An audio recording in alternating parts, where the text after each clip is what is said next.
रविशंकर प्रसाद जी ने press conference करी। Press conference में कहा कि अरविंद केजरीवाल जी ने विचित्र वक्तव्य दिया है। प्रेस कॉन्फ्रेंस में कहा कि अरविंद केजरीवाल का तर्क गलत है।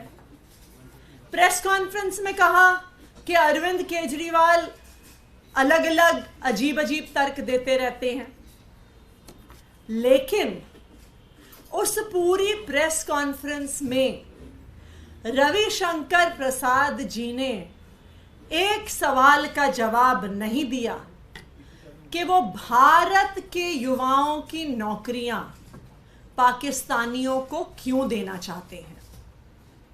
रविशंकर प्रसाद जी ने बहुत बड़ी बड़ी बातें करी, लेकिन उन्होंने इस सवाल का जवाब नहीं दिया कि जब हमारे देश में बेरोजगारी चरम पर है, युवाओं की बेरोजगारी का दर 25% है, फ्रेश ग्रेजुएट्स की बेरोजगारी का दर 42% है, तो जो थोड़ी बहुत नौकरियां इस देश में हैं वो उन्हें पाकिस्तान बांग्लादेश के लोगों को क्यों देना चाहते हैं।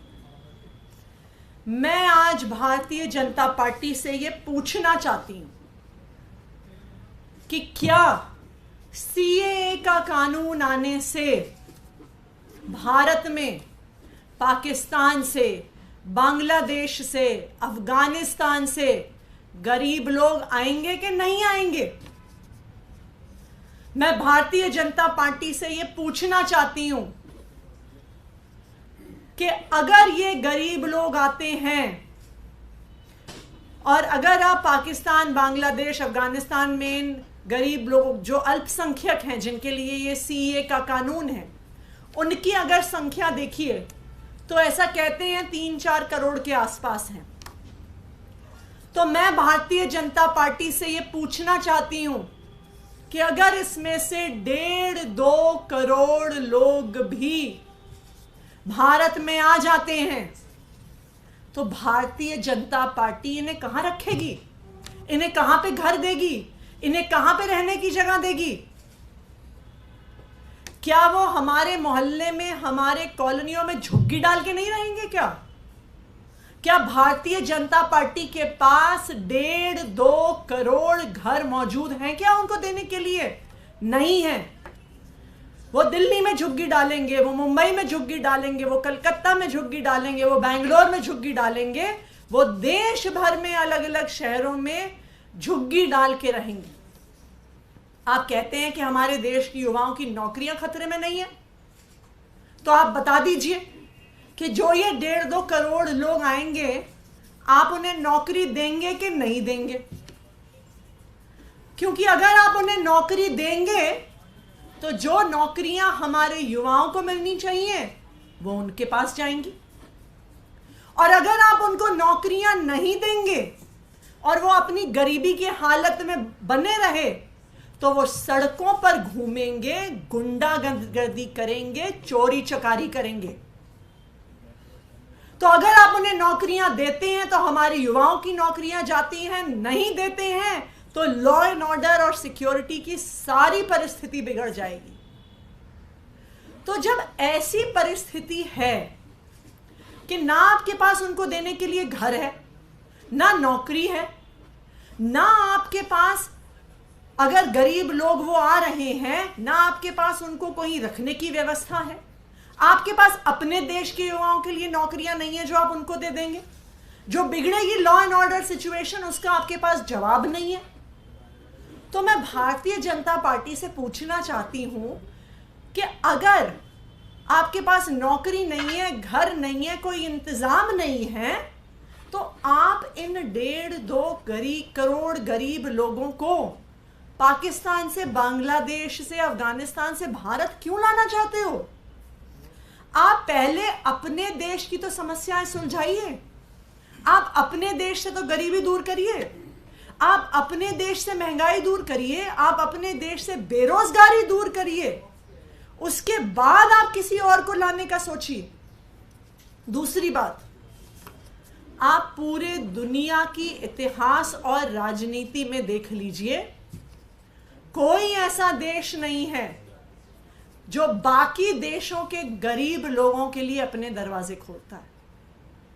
पूरी दुनिया में तकरीबन अमीर से अमीर देश हो, वो कोशिश करते हैं कि किसी और देश से गरीब लोग उनके देश में ना आए, क्योंकि फिर उनकी जिम्मेदारी हो जाती है, उनको घर देने की जिम्मेदारी हो जाती है, उनको नौकरी देने की जिम्मेदारी हो जाती है, लॉ एंड ऑर्डर की सिचुएशन मेंटेन करने की जिम्मेदारी हो जाती है। तो भारत को ऐसी क्या आन पड़ी है, भारतीय जनता पार्टी को ऐसी क्या आन पड़ी है, मोदी सरकार को ऐसी क्या आन पड़ी है कि वो बाकी देशों से गरीबों को भारत में लेके आ रहे हैं? क्या वो इसलिए लेके आ रहे हैं कि वो चाहते हैं कि ये 1.5-2 करोड़ लोग उनका वोट बैंक बन जाएं, कि आने वाले चुनावों में इसी वोट बैंक के आधार पर वो चुनाव जीतें? क्योंकि और कोई लॉजिक तो समझ में नहीं आ रहा है। मैं भारतीय जनता पार्टी से यह भी पूछना चाहती हूं कि पिछले कुछ सालों में जो 11 lakh professionals, businessman, high net worth individuals Bharat छोड़कर, भारत की नागरिकता छोड़कर इस देश से बाहर चले गए हैं, आप उनको वापस लाने का क्यों नहीं प्रयास कर रहे? क्योंकि अगर हाई नेटवर्थ इंडिविजुअल्स आएंगे, बिजनेसमैन आएंगे, प्रोफेशनल्स आएंगे, भारत की इकोनॉमी में इन्वेस्ट करेंगे, तो देश की अर्थव्यवस्था बढ़ेगी, नौकरियां बढ़ेंगी, महंगाई कम होगी। लेकिन आज मोदी सरकार को ऐसा लगता है कि सिर्फ अपने वोट बैंक की चिंता है, उन्हें भारत के युवाओं की चिंता नहीं है, उनकी जाती हुई नौकरियों की चिंता नहीं है, उनके भारत के लोगों की सेफ्टी और सिक्योरिटी की चिंता नहीं है, उनको सिर्फ अपने वोट बैंक की चिंता है। Thank you. लेकिन इस पे कहा जा रहा है बीजेपी की तरफ से कि कोई नया आदमी नहीं आएगा, 2014 में टाइम फिक्स है, उससे पहले से जो लोग भारत में रह रहे हैं उन्हीं लोगों को नागरिकता दी जाएगी। तो ऐसा कोई डर नहीं है कि दूसरे लोग आ जाएंगे, इतनी बड़ी संख्या में लोग आएंगे?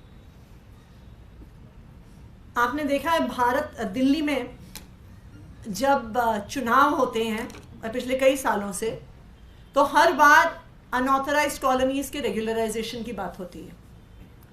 पहले कहा जाता था कि जो 2005 तक बनी है उनको रेगुलराइज कर देंगे, फिर अगले चुनाव में कहते हैं नहीं 2005 नहीं, जो 2010 तक बनी है उनको रेगुलराइज करेंगे।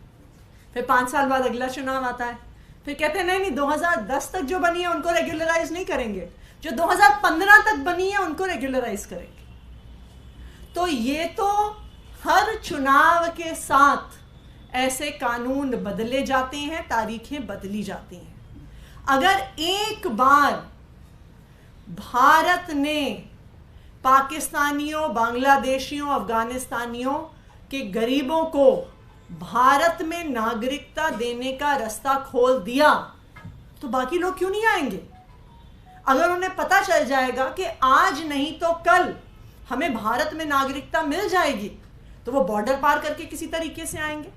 वो किसी को पैसे दे के, किसी के ट्रक में बैठ के, किसी के गाड़ी में बैठ के, घुसपैठियों के तौर पे किसी ना किसी तरीके से आएंगे, क्योंकि उन्हें पता है कि आज नहीं तो कल भारत सरकार हमें दे देगी सिटीजनशिप। तो ये तो एक शुरुआत है, जिसमें अभी तक की जो 2014 की डेट दी गई है, 5 साल बाद वो 2014 से 2019 हो जाएगा, 2019 से 2024 हो जाएगा। एक बार इसका रास्ता खुल गया तो चुनाव दर चुनाव में ये क्यों आगे नहीं बढ़ेगी तारीख? बीजेपी से कह रही है कि ये गरीबों के लिए नहीं है, बेसिकली जो धार्मिक रूप से प्रताड़ित इन तीनों देशों में लोग हैं उनको नागरिकता दी जा रही है। मतलब इस पर क्या? इसी पे एडिशन है ma'am, the BJP is also saying that you are fine with Rohingyas coming to India, but you have problem when persecuted minorities from neighboring countries are being given citizenship for in India. देखिए, चाहे बांग्लादेश हो, चाहे पाकिस्तान हो, चाहे अफगानिस्तान हो, ये तीनों देश बहुत गरीब देश हैं। तो अगर कोई वहां से अपना देश छोड़ के आ रहा है तो ये स्वाभाविक बात है कि वो गरीब ही होंगे। अगर किसी के पास अपना चलता फिरता बिजनेस हो, सब कुछ ठीक ठाक हो, तो कोई अपने देश को आसानी से छोड़ के नहीं आएगा। इसलिए ये स्वाभाविक बात है कि जो आ रहे हैं भारत में वो गरीब ही आ रहे हैं। दूसरी बात, ये भारतीय जनता पार्टी कह रही है, सिर्फ मौखिक तौर से कह रही है कि जिनका रिलीजियस परसिक्यूशन हुआ है। आप कानून उठाइए, कहां पे लिखा है उसमें? कानून में सिर्फ और सिर्फ ये लिखा है कि जो इन तीनों देशों के अल्पसंख्यक हैं उनको भारत की नागरिकता दी जाएगी। तो अगर भारतीय जनता पार्टी बार बार ये कह रही है कि जिनका परसिक्यूशन हो रहा है तो कानून में है क्यों नहीं?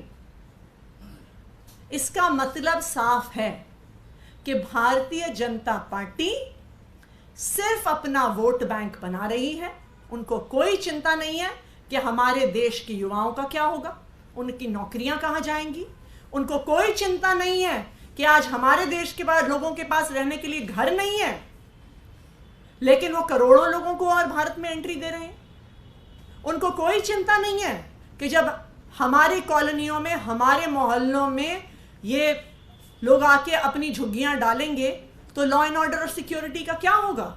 लेकिन उसके बावजूद अपनी वोट बैंक की राजनीति के लिए भारतीय जनता पार्टी ये करने को तैयार है। एक और सवाल है चुनाव से जुड़ा हुआ, कैंपेन के लिए कांग्रेस के साथ कोई कोऑर्डिनेशन कमेटी का कोई स्टेटस है, कब तक बनेगी, या चुनाव प्रचार को लेकर कोई रणनीति बनी? अभी कांग्रेस से बातचीत चल रही है। अभी वो अपने बाकी जो राज्यों की टिकट्स वगैरह की प्रक्रिया पूरी कर रहे हैं। मुझे उम्मीद है कि कैंपेन कमेटी जल्द बनेगी।